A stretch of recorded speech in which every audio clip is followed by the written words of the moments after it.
Lyca the space dog, space വരെ പോയ ഒരു കുഞ്ഞു പട്ടിക്കുട്ടി. Welcome to daily shorts.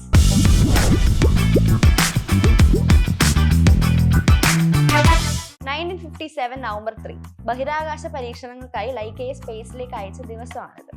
സ്പേസിലേക്ക് ജീവൻ എത്തിക്കാനുള്ള അറ്റംപ്റ്റിന്റെ സ്റ്റാർട്ടിംഗ് സമയങ്ങളിൽ റഷ്യ കണ്ടെത്തിയ വഴിയാണ് ലൈക്കയെ അങ്ങോട്ടേക്ക് അയക്കാം എന്നുള്ളത്. മോസ്കോയിലെ തെരുവിൽ വളർന്ന ഒരു ഡോഗാണ് ലൈക്ക. തെരുവ് നായ ആയതിനാൽ വളരെ ഭാരം കുറഞ്ഞ ഒരു ഡോഗായിരുന്നു ലൈക്ക.